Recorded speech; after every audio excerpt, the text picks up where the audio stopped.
থানা থেকে আজ না কাল, কাল না পরশু এরকম করে ডেট নেয়। ডেট নেওয়ার পর আজ ২০০০, কাল ১০০০, পরশুদিন ৩০০০, তারপরে ২০০০। আর ৬ দিন যাবত আমার কোনো কেস হচ্ছে এন্ট্রি করতেছে না।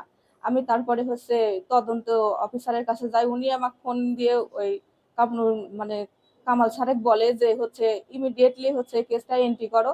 কিন্তু উনি এখন আমি পরে সন্ধ্যার সময় ফোন দেওয়ার পরে বলে কি যে না, এত তাড়াতাড়ি কেস এন্ট্রি হয় না, হ্যান ত্যান। তোমার যদি এতই যদি ধৈর্য না ধরে, আর ৬ দিন পরেও আমাকে বলছে আমার বলে ধৈর্য নাই। আমার এখনো শরীরে কাটা ফাটার দাগ রয়েছে, জখম হয়ে রয়েছে। আর ৬ দিন পরেও বলতেছে আমার যদি ধৈর্য না ধরে তাহলে আমাকে কোর্টে যাই কেস করতে বলতেছে। আমার শ্বশুর বাড়ি থেকে মানে মাঝে মাঝে আমাকে অত্যাচার করে, মারধর করে। আমার স্বামী বলে যে হচ্ছে এই বউ ছাড়ি দে, আমার পছন্দের মতন মেয়ে বিয়ে করবি।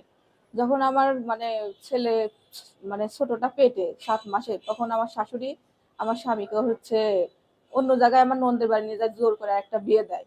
বিয়ে দেওয়ার পরে আমার স্বামীর কিছু ভুল বোঝার পরে তার ডিভোর্স দিয়ে আমার কাছে আসে আর কি। আসার পরে আমাকে নেয়। এখন আমাকে নিতে না মানা করে আমার শ্বশুর শাশুড়ি ওই মেয়েকেই নিতে বলে। ও না ছাড়ার কারণে শনিবার দিন হচ্ছে বিকাল ৫:৩০টার দিকে আমাদেরকে ডাক দিয়ে দেয়। ডাকে নিয়ে যায় সারি পিছনের থেকে চুল টানি ধরে সারি আর কি, লাঠি বাটাম আর কি এগুলা দিয়ে মারধর করে। হাত, পিঠ, গলা, তারপরে হচ্ছে পায়ের উপরে, এই পেটের এখানে এখানে অনেক আঘাত করে। আমি তখন সন্ধ্যার সময় আর কি থানায় আসি। আমার এলাকার মেম্বারও ছিল আর কি, বাচ্চা মেম্বার, উনি থাকি নিজে আমার অভিযোগটা লেখায় কেস নেওয়ার জন্য। তো থানা থেকে আজ না কাল, কাল না পরশু এরকম করে ডেট নেয়। ডেট নেওয়ার পর আজ ২০০০, কাল ১০০০, পরশুদিন ৩০০০, তারপরে ২০০০। আর ৬ দিন যাবত আমার কোনো কেস হচ্ছে এন্ট্রি করতেছে না। আমি তারপরে হচ্ছে তদন্ত অফিসারের কাছে যাই। উনি আমাকে ফোন দিয়ে ওই কামরুল মানে কামাল সারেক বলে যে হচ্ছে ইমিডিয়েটলি হচ্ছে কেসটা এন্ট্রি করো। কিন্তু উনি এখন আমি পরে সন্ধ্যার সময় ফোন দেওয়ার পরে বলে কি যে না, এত তাড়াতাড়ি কেস এন্ট্রি হয় না, হ্যান ত্যান। তোমার যদি এতই যদি ধৈর্য না ধরে, আর ৬ দিন পরেও আমাকে বলছে আমার বলে ধৈর্য নাই। আমার এখনো শরীরে কাটা ফাটার দাগ রয়েছে, জখম হয়ে রয়েছে। আর ৬ দিন পরেও বলতেছে আমার যদি ধৈর্য না ধরে তাহলে আমাকে কোর্টে যাই কেস করতে বলতেছে।